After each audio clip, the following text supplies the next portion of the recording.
ሰላም የፕሮግራሚ አድማጮች እንዴት ቆያችሁኝ? ዛሬ ደግሞ የሴባሊሳውያን ትምህርትን በአጭሩ ግንዛቤ እንዲኖራችሁ ወደ እናንተ ይዤላችሁ መጥቻለሁ።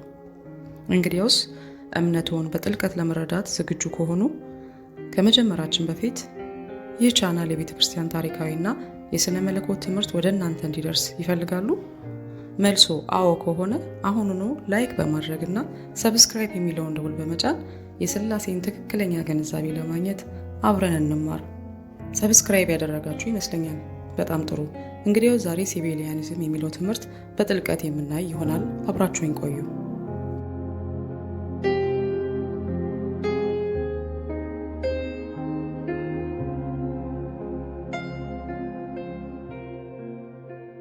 የሴባሊስን ኑፋቄ በሌላ ስም ሞዳሊዝም ወይም ደግሞ ፓትሪፓሺያኒዝም በመባል የሚታወቀው የተወገዘበት ዋናው ታሪካዊ ጊዜ ከመጀመሪያዎቹ የቤተ ክርስቲያን ጉባኤዎች በፊት ነው።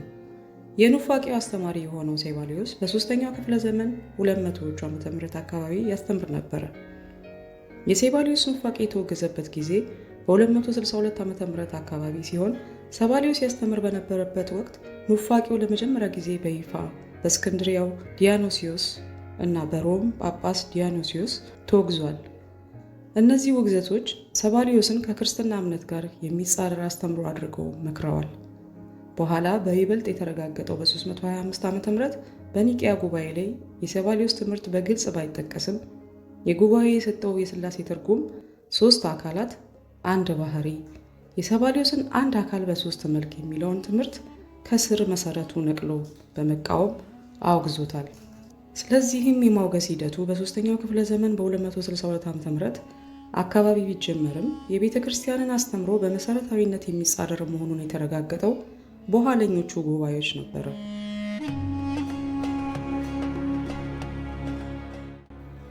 የሴባሊዮስ ኑፋቄ በቤተ ክርስቲያን ታሪክ ውስጥ የሥላሴ ትምህርት በተመለከተ ከተነሱት መጀመሪያና ትልቁ ስህተቶች ወይም ደግሞ ኑፋቄዎች አንዱ ነው።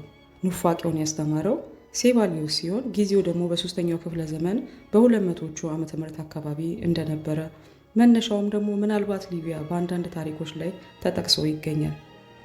ሁለተኛው የሴባሊዮስ ዋና አስተምሮ ምንድን ነው? ይህ ኑፋቄ በሌላ ስም ሞዳሊዝም ተብሎ ይጠራል። ምክንያቱም ሥላሴ የሚያየው እንደ 3 የተለያዩ መልክ ሞድስ ወይም ደግሞ ሚናዎች እንጂ እንደ 3 አካላት ፐርሰን አይደለም። ሁለተኛው የሴባሊዮስ ዋና አስተምሮ ምንድን ነው? ይህ ኑፋቄ በሌላ ስም ሞዳሊዝም ተብሎ ይጠራል። ምክንያቱም ሥላሴን የሚያየው ሞድስ ወይም ሚናዎች እንጂ እንደ 3 አካላት ፐርሰን አይደለም። አካል ፐርሰን እንደ ሴባሊዮስ አመለካከት አብ ፈጣሪ ሕግ ሰጪ የሆነው እግዚአብሔር አብ ሲሆን ወልድ ደግሞ ኢየሱስ ክርስቶስ ቤዛ ለመሆን ለማዳን የተገለጠው የእግዚአብሔር መልክ ወይም የማዳን መልክ ይሉታል። መንፈስ ቅዱስ ደግሞ በሰዎች ውስጥ የሰራውን የሚያንቀሳቅሰው የእግዚአብሔር መልክ ወይም ደግሞ መንፈሳዊ መልክ ብለው ይጠሩታል። ዋና ሐሳብ እንግዲህ እዚህ ጋር ነው። እግዚአብሔር አንድ አካል ብቻ ነው፣ ነገር ግን እንደየጊዜው ለስራውና ለአገልግሎቱ 3 የተለያዩ ፊቶችን ወይም ጭንብሎችን ማስክ እየቀያየረ ይሰራል ብለው ያምናሉ። ታዲያ ሴባሊሳውያን ለምን ተወገዙ? ቤተ ክርስቲያን የሴባሊዮስን ትምህርት የካደችበት ዋና ምክንያት የሥላሴ እውነተኛ ማንነት ስለሚያዛባ ነው። ሥላሴን አንድ ያደርጋል። የክርስቲያን እምነት የሚያስተምረው እግዚአብሔር አንድ አምላክ ሆኖ በ3 ልዩ አካላት አብ፣ ወልድ፣ መንፈስ ቅዱስ መኖሩን ነው። ሴባሊዮስ ግን ሥላሴን ወደ አንድ አካልና 3 መገለጫዎች አውርዶታል። ይህ አስተምሮ ፓትሪፓሺያኒዝም ማለትም አብ ይሰቃያል የሚል ስም ተሰጥቶታል። ምክንያቱም ወልድ በመስቀል ላይ ሲሰቀል ሴባሊዮስ እንደሚለው ወልድ የአብ መልክ ብቻ ነው ከሆነ አብ ራሱ ነው የተሰቀለው የሚል አስደንጋጭ ሐሳብ ያስከትላል። ሴባሊሳውያን መቼ ተወገዙ? የሴባሊሳውያን ኑፋቄ የተወገዘበት ጊዜ እንደ ታሪክ በ2 ተርታ ሊቀርብ ይችላል። የመጀመሪያው ውግዘት በቤተ ክርስቲያን አባቶች በ262 ዓ.ም አካባቢ በእስክንድሪያው ዲዮናስዮስ እና በሮም ጳጳስ ዲዮናስዮስ ይህ ውግዘት የኑፋቄውን አደገኛ እንደሆነ አሳዩ። መሰረታዊ ውግዘቱ ደግሞ በ325 ዓ.ም በኒቅያው ጉባኤ የአብና የወልድን የአንድ ባህሪና ልዩ አካላት በማረጋገጥ የሴባሊሳውያን ትምህርት ከስር መሰረቱ ነቅሎ ጥሏል። እንግዲህ ሴባሊዮስ ሥላሴን እንደ ተዋናይ የሚመለከተው ተዋናዩ እግዚአብሔር አንድ ነው፣ ነገር ግን አንዳንድ ጊዜ የአብን ጭንብል አድርጎ ይፈጥራል፣ ሌላ ጊዜ ደግሞ የወልድን ጭንብል አድርጎ ይሞታል፣ በመጨረሻም የመንፈስ ቅዱስ ጭንብል ለብሶ በልባችን ይኖራል የሚል ሐሳብ ነው። ቤተ ክርስቲያን ግን ይህንን የሥላሴን ጭንብል በቀያሪነት አስተምሮ በትልቁ ውድቅ አድርገዋለች።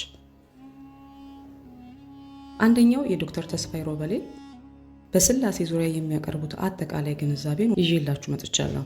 ዶክተር ተስፋዬ ሮበሌ ስለ ሥላሴ በሚያስተምሩበት ጊዜ መሠረታዊ ትኩረታቸው መጽሐፍ ቅዱሳዊን የሥላሴ አስተምሮት በጥልቀትና በአመክንዮ ማስረዳት ላይ ነው። የሥላሴ ትምህርት በሦስት ዋና ዋና ምሰሶች ላይ ተመስርተው ያቀርባሉ። አንደኛ፣ የአምላክ አንድነት ወይም ደግሞ ሞኖቲዝም ኢዝ ኪ። መሠረታዊ እምነት እግዚአብሔር በፍጹም አንድ ነው የሚለውን መጽሐፍ ቅዱሳዊና መሠረታዊ እውነት አጥብቀው ይይዛሉ። ለምሳሌ ዘዳግም 6:4 እስራኤል ሆይ ስማ፣ አምላካችን እግዚአብሔር አንድ እግዚአብሔር ነው። የአሃዳዊነትን ጠብቃ የሥላሴ ትምህርት በምንም መልኩ ወደ ሦስት አማልክት መክፈል የለበትም የሚለውን ነጥብ በአጽንኦት ይሰጣሉ። አንድ የሆነው አምላክ ግን በሦስት ዘላለማዊ አካላት አብ፣ ወልድና መንፈስ ቅዱስ ይኖራል። ሁለተኛው ደግሞ ሦስቱን አካላት የአካላት ልዩነት፣ አብ ወልድ አይደለም፣ ወልድም መንፈስ ቅዱስ አይደለም። እያንዳንዱ አካል በራሱ ሙሉ አምላክ ቢሆንም በዘላለማዊነት ግን የተለያየ ሚናና ማንነት አላቸው። የአካል ልዩ ማረጋገጫው በተለይ በአዲስ ኪዳን ውስጥ ለምሳሌ በጥምቀት ጊዜ ወይም በጸሎት ጊዜ የአብ የወልድ መንፈስ ቅዱስ ልዩነት እንዴት እንደሚገለጥ ያሳያሉ። ሰባልዮሳውያን የሚጠቀሙበት በዚህ ነጥብ ላይ ነው።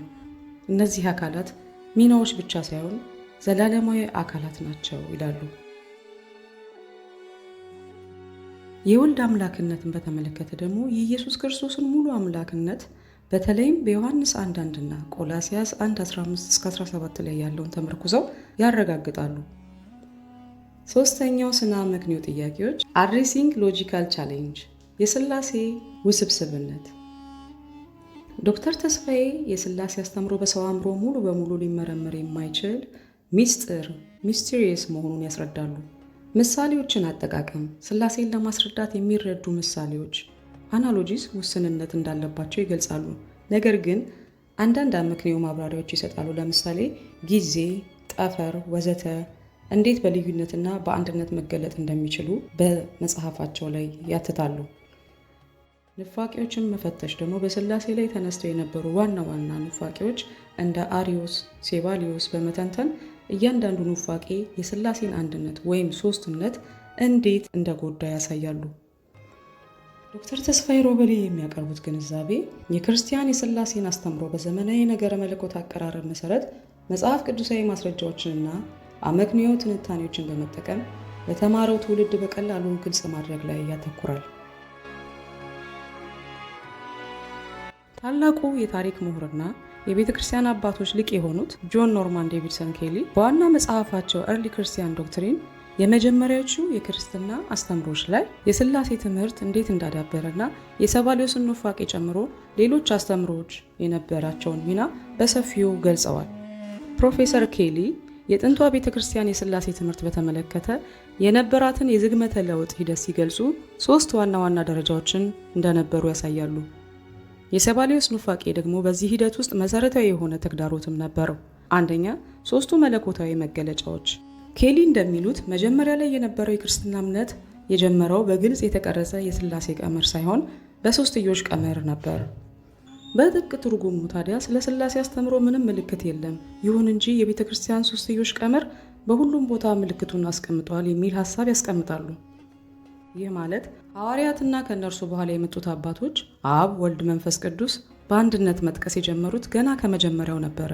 ለምሳሌ በሐዋርያ አባቶች ጽሑፎችና በጥምቀት ቀመር። ሆኖም እዚህ ሦስት በትክክል እንዴት እንደሚዛመዱ የሚገልጽ ጥልቅ የነገረ መለኮት ፍቺ በዚያን ጊዜ ገና እያዳበረ አልነበረም። ሁለተኛው ደግሞ የሞኖርኪያኒዝም ፈተና። የጥንቷ ቤተ ክርስቲያን አባቶች ትልቁ ትግል የነበረው አሃዳዊነት ወይም ሞኖቲዝም መጠበቅና በተመሳሳይ ጊዜ የወልድን ሙሉ አምላክነት ማረጋገጥ ነበረ።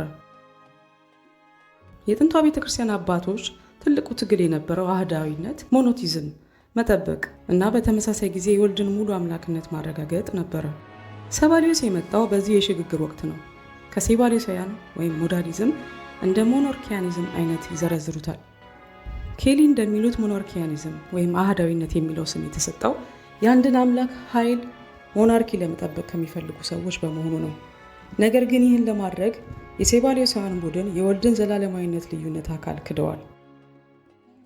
የሴባሊዮስ ኑፋቄ በኬሊ እይታ ሴባሊዮስ የአምላክን አንድነት ለመጠበቅ ፈልጎ ነበር። ነገር ግን በስህተት ሶስቱ አካላት ወደ ፐርሰን ሶስት መገለጫዎች፣ ሚናዎች ወይም ደግሞ ሞድ ተለውጠዋል። ይህ አስተምሮ የአብንና የወልድን ልዩነት ዲስቲንክሽን ያጠፋል። ይህም በመጨረሻ አብ ራሱ በመስቀል ላይ የተሰቀለ ፓትሪፓሽያኒዝም ወደሚለው ኑፋቄም ያመራናል። ቤተ ክርስቲያን ሴባሌሳውያን በመቃወም ሥላሴ አንድ ባህሪ ዋን ኢሰንስ ሆሞሲየስ እና ሶስት አካላት 3 ፐርሰን ኦር ሰብስታንስ ሃይፖስታሰስ እንዳላቸው የሚገልጸውን የኒቅያና የቁስጥንጥንያ ቀመር ላይ እንድትደርስ ከፍተኛ አስተዋጽኦ አድርጓል። ሶስተኛው ኬሊ እንደሚያስረዱት ሴባሌሳውያን የመሳሰሉ ኑፋቄዎች ከጊዜ ወደ ጊዜ እየተጠናከሩ ሲሄዱ የነገረ መለኮት ምሁራን ትክክለኛውን የሥላሴን ዶክትሪን በግልጽ ለመቅረጽ አስገድዷቸዋል። ይኸውም ኬሊ እንደሚያስረዱት ሴባሌሳውያን የመሳሰሉ ኑፋቄዎች ከጊዜ ወደ ጊዜ እየጠነከሩ ሲሄዱ የነገረ መለኮት ምሁራን ትክክለኛውን የሥላሴን ዶክትሪን በግልጽ ለመቅረጽ አስገድዷቸዋል። የጥንት አባቶችና የኒቅያ ጉባኤ ግባቸው አንድ አምላክ በሶስት አካላት መዋቀሩን ማረጋገጥ ነበረ። ይህ ደግሞ ሴባሌሳውያን የሚያስተምረው አንድ አካል ብቻ ነው የሚለውን አስተምሮ ሙሉ በሙሉ የሚሽር ነበረ። በመጨረሻም በኒቅያ ጉባኤ በ325 ዓ.ም የወልድን ሙሉ አምላክነት ከአብ ጋር ያለው አንድ ባህሪ ሆሞሲዮስ መሆኑን ሲያረጋግጥ የሴባሊዮስ የሥላሴ አስተምሮ ለዘላለም ተወግዟል። ታዲያ አድማጮቼ ስለ ሥላሴና ስለ ኢየሱስ ማንነት የሚሰጠው የጥንት የቤተ ክርስቲያን አስተምሮት በዛሬው ዘመን ምን ያህል አስፈላጊ ነው ብለው ያስባሉ? በዚህ ዘመንስ የሴባሌሳውያንን ትምህርት አጥብቀው እያራመዱ ያሉት እነማን ናቸው? የዛሬው የሴባሌሳውያንን አስተምሮ በዚሁ ላይ አጠናቀቅ ያለው። እግዚአብሔር ይባርክዎ።